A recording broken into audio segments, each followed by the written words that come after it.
Welcome to Manzil with Ansari. We're going to explore this timeline together, starting right here at the beginning. तो चलिए आज की इस deep dive की शुरुआत करते हैं। आज हमारे पास जो सोर्स मटेरियल है ना, वो सच में बहुत ही इंटरेस्टिंग है। काफी गहरा विषय है। बिल्कुल। हमने प्रतियोगी परीक्षाओं के लिए तैयार किए गए कुछ खास नोट्स उठाए हैं। टॉपिक है हिंदी कहानी साहित्य, सिद्धांत, इतिहास और प्रवृत्तियां। राइट?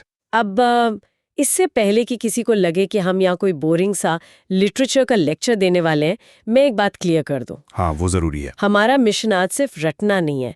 हम इन स्लाइड्स के जरिए बेसिकली कहानियों के पीछे का जो पूरा साइंस है उसे डिकोड करने वाले हैं। और यही बात इस डिस्कशन को खास बनाती है। देखिए, अक्सर हम सोचते हैं कि कहानियां बस टाइम पास के लिए होती हैं या मनोरंजन के लिए। एंटरटेनमेंट। हाँ, लेकिन असल में वे मानव जीवन का, हमारे समाज का एक बहुत ही एक्यूरेट रिफ्लेक्शन होती हैं। आज हम इसे एक टीचर, एक एग्जामिनर और एक स्टूडेंट, तीनों के नजरिए से समझने की कोशिश करेंगे। एग्जैक्टली।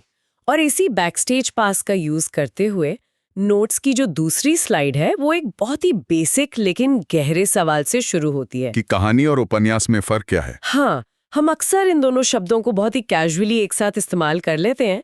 इसमें मुंशी प्रेमचंद जी का एक बहुत फेमस कोट दिया है, मैं पढ़ती हूँ। बिल्कुल पढ़िए। उन्होंने कहा है कि हमारा उद्देश्य संपूर्ण मनुष्य को चित्रित करना नहीं, बल्कि उसके चरित्र का एक अंग दिखाना है। और इसके साथ चार्ल्स वॉरेट ने इसे वास्तविक जीवन का कलात्मक रूप कहा है। तो एक क्यूरियस स्टूडेंट की तरह अगर मैं पूछूं तो इन दोनों में जो मेन डिफरेंस है वो क्या है? मैं इसे बहुत ही आसान तरीके से समझाता हूँ। बढ़िया। आप इसे माइक्रो और मैक्रो के कॉन्सेप्ट से देखिए। ओके, माइक्रो और मैक्रो। हाँ, उपन्यास जो है वो एक मैक्रो कैनवस है। मतलब वो इंसान की पूरी जिंदगी, पूरे समाज और एक पूरी युग की डिटेलिंग करता है, एक डॉक्यूमेंट्री फिल्म की तरह। अच्छा, तो फिर कहानी क्या हुई? कहानी माइक्रो है। वो उस पूरी जिंदगी का बस एक हिस्सा है, एक छोटी सी झांकी। प्रेमचंद जी का जो कोट आपने पढ़ा वो यही तो कह रहा है कि संपूर्ण मनुष्य को चित्रित नहीं करना है। बिल्कुल। कहानी का फोकस सिर्फ एक जीवन सत्य या एक इमोशन पर होता है। वो पूरी जिंदगी का बही खाता नहीं खोलती। ओह, तो मतलब अगर उपन्यास एक पूरी मूवी है तो कहानी उस मूवी का सबसे इंटेंस वाला एक सिंगल सीन है। एकदम परफेक्ट एनालॉजी है ये। और इसी इंटेंसिटी की वजह से कहानी का इम्पैक्ट बहुत गहरा होता है। समझ गई।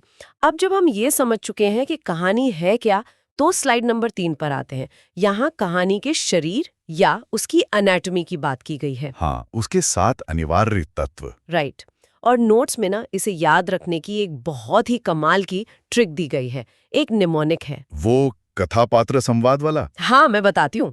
ट्रिक है कथा, पात्र, संवाद, देश, भाषा, उद्देश्य, संवेदना। ये एग्जाम पॉइंट ऑफ व्यू से बहुत सॉलिड ट्रिक है। बिल्कुल है, पर मैं चाहती हूँ कि हम बस इन्हें रटे नहीं बल्कि समझें।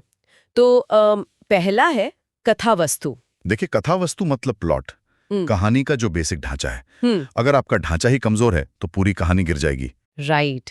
और फिर आते हैं पात्र।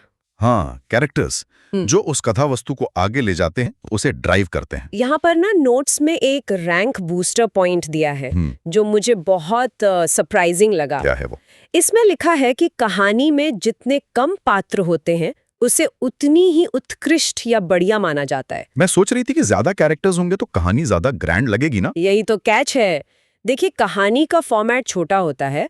अगर आप उसमें 10-15 कैरेक्टर्स डाल देंगे तो भीड़ हो जाएगी। एग्जैक्टली, भीड़ हो जाएगी और लेखक किसी भी एक कैरेक्टर के दिमाग के अंदर नहीं घुस पाएगा। सब कुछ बहुत ऊपर ऊपर से होगा। अच्छा, मतलब फोकस कम हो जाएगा। बिल्कुल।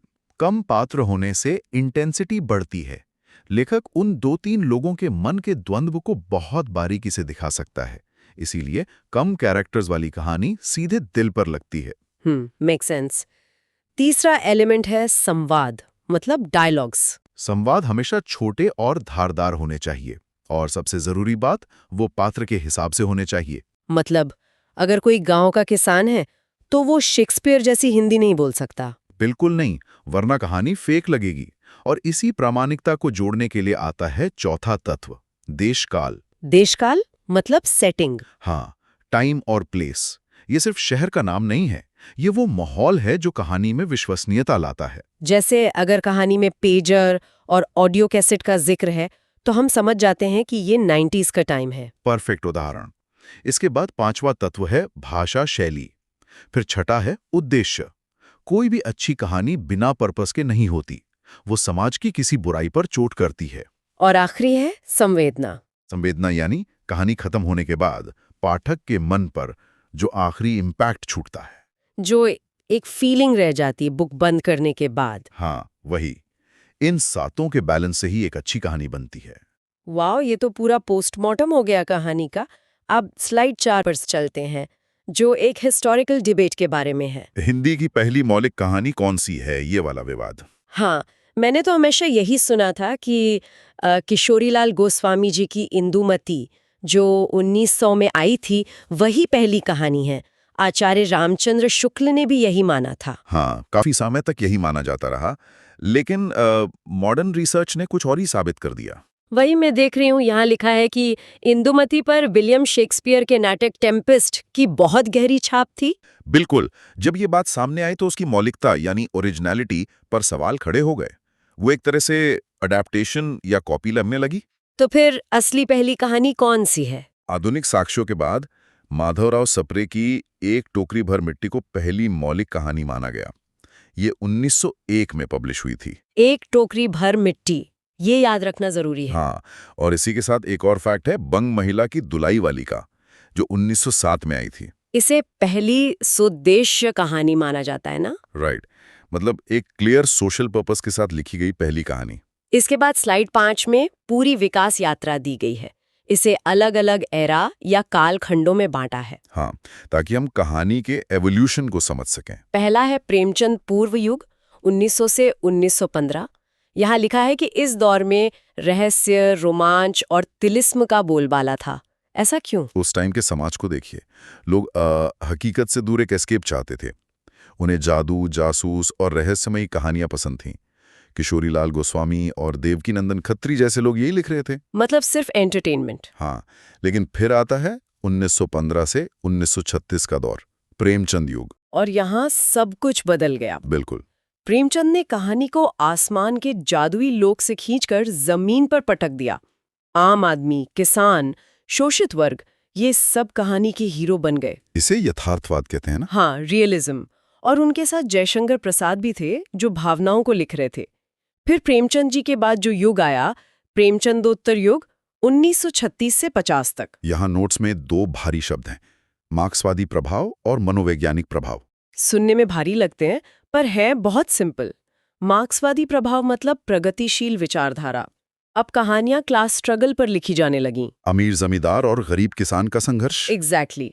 और मनोवैज्ञानिक प्रभाव का मतलब है कि अब लेखक केवल बाहर की दुनिया नहीं देख रहे थे, वे इंसान के दिमाग के अंदर झांक रहे थे। उसकी कुंठाएं, उसका डिप्रेशन। हाँ, फ्रॉइड के सिद्धांतों का असर था। और यहाँ एक रैंक बूस्टर पॉइंट है, जैनेन्द्र कुमार और इलाचंद्र जोशी इस मनोवैज्ञानिक कहानी के बहुत बड़े नाम हैं। ये बहुत काम का पॉइंट है। अब स्लाइड 6 पूरी तरह से कथा सम्राट मुंशी प्रेमचंद पर फोकस्ड है। उनके बिना तो हिंदी साहित्य का इतिहास ही अधूरा है। यहाँ उनकी शैली को आदर्शोन्मुख यथार्थवाद कहा गया है। ये टर्म थोड़ा ट्रिकी है। मैं डिकोड करता हूँ। यथार्थवाद मतलब सच्चाई। प्रेमचंद समाज की कड़वी सच्चाई, गरीबी, छुआछूत सब दिखाते थे। लेकिन आदर्शोन्मुख मतलब वो पाठकों को पूरी तरह निराश नहीं करना चाहते थे। इसलिए शुरुआत में उनकी कहानियों के अंत में अक्सर कोई सुधार या हृदय परिवर्तन हो जाता था, बुराई पर अच्छाई की जीत। अच्छा, तो सच्चाई दिखाते हुए एक पॉजिटिव उम्मीद छोड़ना। बिल्कुल। लेकिन यहाँ जो दो कहानियों का कंपैरिजन है ना, उसने मुझे सच में हिला दिया। आप पूस की रात और कफन की बात कर रहे हैं? हाँ, 1930 की पूस की रात। उसमें हल्कू नाम का गरीब किसान है। कड़ाके की ठंड में नील गाय उसकी पूरी फसल बर्बाद कर देती हैं। और उसका रिएक्शन क्या होता है? वही तो सबसे डरावना है। वो रोने के बजाय प्रसन्न होता है कि चलो अब इस जमा देने वाली ठंड में खेत में तो नहीं सोना पड़ेगा। ये उस समय के सिस्टम पर कितना बड़ा तमाचा है। और फिर 1936 में उनकी आखिरी कहानी आती है कफन। हाँ, और यहाँ आते आते उनका वो आदर्श टूट चुका था। कफन नग्न यथार्थवाद है। इसमें कोई उम्मीद नहीं बची है। इसमें बाप बेटे घीसू और माधव की कहानी है।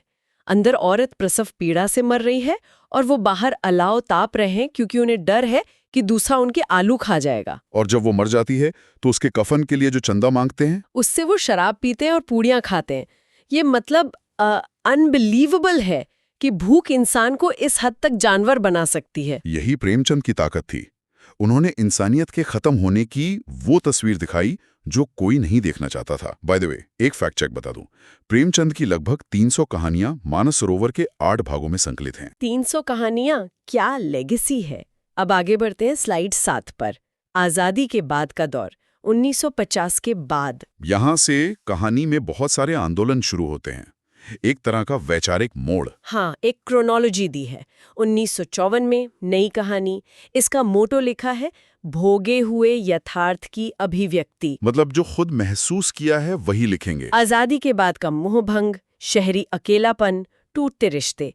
निर्मल वर्मा, कमलेश्वर, मोहन राकेश इसके प्रमुख नाम थे। और फिर 1960 में आता है कहानी आंदोलन। ये पुरानी जनरेशन और पुरानी वैल्यूज के खिलाफ एक एंग्री रिबेलियन था। लेकिन फिर 1964 में डॉक्टर महीप सिंह सचेतन कहानी लाए। क्योंकि सिर्फ विद्रोह से काम नहीं चलता, आपको समाज के प्रति अवेयर या सचेत भी रहना होगा। फिर 1972 में कमलेश्वर का समांतर कहानी आंदोलन, जो आम आदमी के डेली स्ट्रगल को फोकस में लाया। और आखिर में 1980 से अब तक का दौर, समकालीन कहानी, जिसमें आज के विषय आ गए, बाजारवाद, कंज्यूमरिज्म, दलित और स्त्री विमर्श, ग्लोबल वार्मिंग। मतलब कहानी हमेशा अपडेट होती रही है। बिल्कुल। अब स्लाइड 8 पर आते हैं। ये मेरा फेवरेट पार्ट है। इसमें 4 क्लासिक कहानियों का एनालिसिस है, एक तरह की मास्टर क्लास। सबसे पहली है 1915 की उसने कहा था, चंद्रधर शर्मा गुलेरी की। इसमें खास बात क्या है? इसका फ्लैशबैक या पूर्व Deepti style. First world war की बैकग्राउंड है। नायक लहना सिंह घायल पड़ा है और मरने वाला है, और उसके दिमाग में 25 साल पुरानी यादें एक फिल्म की तरह चल रही हैं। 1915 में ऐसा सिनेमैटिक विजन, ये सच में अमेजिंग है। दूसरी है जयशंकर प्रसाद की आकाशदीप। इसमें नायिका चंपा के अंदर के द्वंद्व को दिखाया है ना, प्रेम और ड्यूटी के बीच की जंग। हाँ, इंटरनल कॉन्फ्लिक्ट। और तीसरी कहानी तो बहुत ही डिस्टर्बिंग है, भीष्म साहनी की अमृतसर आ गया है। नाम से ही पार्टीशन की याद आ जाती है। ये भारत पाक विभाजन के दौरान एक ट्रेन जर्नी की कहानी है। कैसे डर और नफरत अच्छे भले इंसान को रातों रात जानवर बना देते हैं। ये उसका सबसे बेहतरीन साइकोलॉजिकल एनालिसिस है। और चौथी है फणीश्वर नाथ रेणु की लाल पान की बेगम। रेणु जी को आंचलिक कहानी का जनक कहा जाता है। आंचलिक मतलब किसी खास इलाके की लोकल कहानी। एग्जैक्टली। उन्होंने महानगरों को छोड़कर बिहार के गांव की मिट्टी, वहां की बोली, गालियों तक को लिटरेचर मिला दिया। लालपान की बेगम एक ग्रामीण औरत के स्वाभिमान की बहुत ही जीवंत कहानी है। इन सब को सुन के मेरे दिमाग में एक सवाल आ रहा है। बताइए। ये सब राइटर्स इतनी गहरी बातें, इतनी जटिल इमोशंस, इतनी एक्यूरेसी के साथ कागज पर कैसे उतार लेते थे? और इसका जवाब स्लाइड 9 में है, और ये जवाब आपको हैरान कर देगा। हाँ, मैंने देखा। ये किसी प्रेरणा की बात नहीं कर रहा है, ये भाषा के अनुशासन की बात कर रहा है। कामता प्रसाद गुलू का 1920 का हिंदी व्याकरण, ये हिंदी लिटरेचर का सबसे अंडररेटेड फैक्ट है। आपको कितनी भी अच्छी फीलिंग आ रही हो, अगर आपके पास उसे लिखने के लिए सही शब्द और ग्रामर नहीं है तो आप कुछ नहीं कर सकते। सच में मेरा तो दिमाग ही घूम गया ये पढ़कर। हम व्याकरण को हमेशा एक बोरिंग रूल बुक की तरह देखते हैं। लेकिन कामता प्रसाद गुरु ने खड़ी बोली को स्टैंडर्डाइज किया। सोचिए, एक कॉमा, एक क्वेश्चन मार्क या एक पॉज, ये सिर्फ पंक्चुएशन नहीं है। ये कैरेक्टर की हिचकिचाहट और उसके डर को दिखाते हैं। बिल्कुल। अगर भाषा का वो अनुशासन नहीं होता तो उसने कहा था कि वो फ्लैशबैक कभी इतना असरदार बनी नहीं पाता। वाओ, व्याकरण ही भावनाओं का हथियार है। बिल्कुल। चलिए, स्लाइड 10 और 11 पर क्विक रिवीजन और क्वेश्चंस हैं। मैं फटाफट 5 मेन पॉइंट्स रैपिड फायर में बोलती हूँ। गो हेड। पहली मौलिक कहानी है माधवराव सप्रे की एक टोकरी भर मिट्टी। दूसरा, कहानी के 7 तत्व होते हैं। तीसरा, प्रेमचंद की स्टाइल है आदर्शोन्मुख यथार्थवाद। चौथा, फ्लैशबैक वाली पहली कहानी है उसने कहा था। और पांचवां, 1954 में नई कहानी आंदोलन शुरू हुआ। परफेक्ट।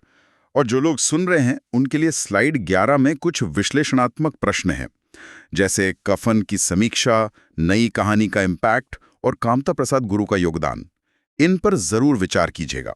तो अगर हम आज के इस पूरे डिस्कशन को समेटें तो हमने देखा कि हिंदी कहानी कैसे जादू और तिलिस्म से शुरू होकर प्रेमचंद की खुरदुरी जमीन पर आई, फिर आज़ादी, पार्टीशन का दर्द और आखिर में आज के मॉडर्न अकेलेपन तक का सफर तय किया। उसने हर दौर की नब्ज को पकड़ा है, लेकिन जाते जाते एक विचार में छोड़ना चाहूंगा। हाँ बिल्कुल। हमने देखा कि कहानी हमेशा अपने समय का भोगा हुआ यथार्थ लिखती है। तो आज के इस एआई, वर्चुअल रियलिटी और सोशल मीडिया के दौर में जब इंसान असल दुनिया से ज्यादा अपनी फोन की स्क्रीन के अंदर जी रहा है, तो सोचिए भविष्य की नई कहानी का यथार्थ क्या होगा।